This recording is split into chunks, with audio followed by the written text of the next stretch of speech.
Adam was just 12 years old, living in a quiet little town where everyone knew everyone. But his world, his entire universe, was made up of just two souls. Milo, a golden retriever with a heart as golden as his fur, and Shadow, a sleek black cat, clever and watchful. They weren't just pets, they were the constants in his life, there since he was a baby. Ever since his dad left and his mum started working late shifts to make ends meet, they were his only true friends. Every single night, it was the same comforting routine. Milo would curl up on his dog bed right next to Adam's, his soft breathing a steady rhythm in the dark. Shadow would claim his perch on the windowsill, a silent guardian watching over the quiet street. Before drifting off to sleep, Adam would always whisper the same words, a promise to himself and to them, "As long as we're together, everything will be okay." One night, the world outside was a tempest of wind and rain.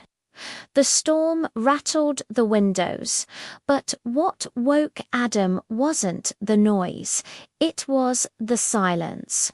An unnatural heavy quiet had fallen over his room. He sat up, his heart starting to thump a nervous rhythm. Milo's bed was empty. The spot on the windowsill where Shadow always slept was cold and vacant. Adam's eyes darted around the room and landed on the window. It was ajar, the curtain fluttering wildly in the wind, as if something or someone had just slipped out. He whispered into the darkness, his voice barely a breath. "Milo, Shadow." "Nothing, only the howling wind," answered. Panic began to set in. Grabbing the flashlight from his nightstand, he scrambled downstairs and out the back door. There, illuminated by the shaky beam of his light, were muddy paw prints leading away from the house and straight into the menacing darkness of the forest. He had to follow. He couldn't just leave them. With every step deeper into the woods, the night seemed to close in around him.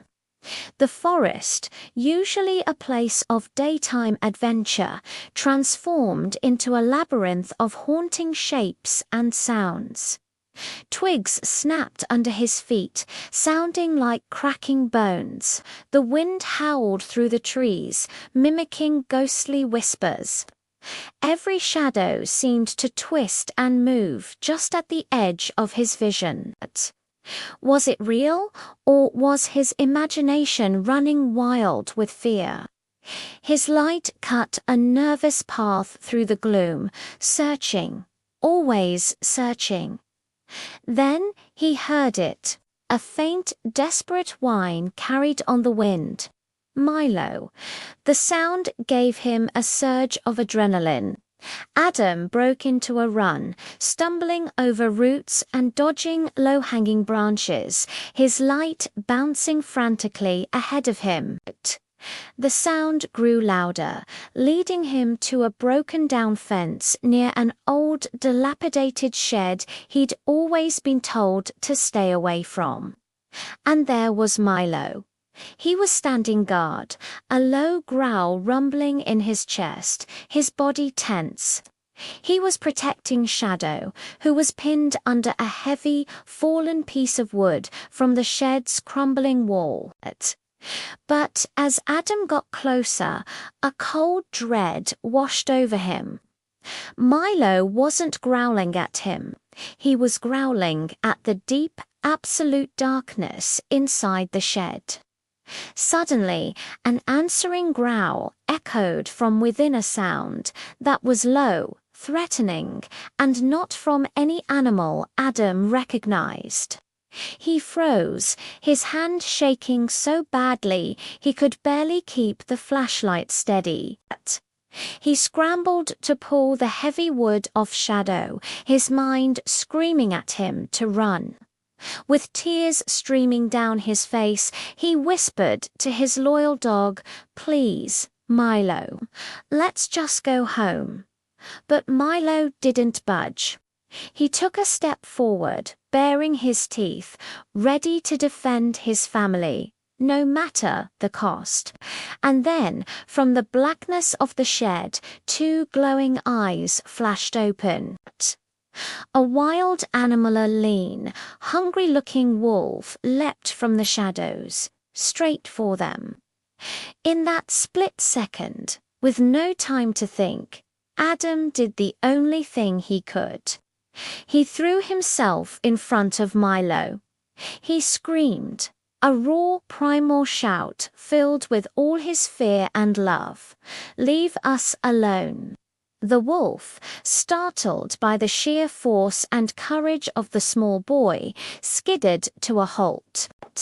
It stared for a moment, then as quickly as it appeared, it melted back into the forest and was gone. Adam collapsed to his knees, sobbing with relief, and pulled both Milo and Shadow into a tight, desperate hug. "I can't lose you," he cried into their fur. "You're all I have." He gently scooped up the trembling Shadow, and Milo limped closely behind as they made their way back through the dark woods. Back in the safety of his room, Adam carefully locked the window, shutting out the storm and the horrors of the night. He wrapped his two heroes in a warm blanket, and they all huddled together on his bed.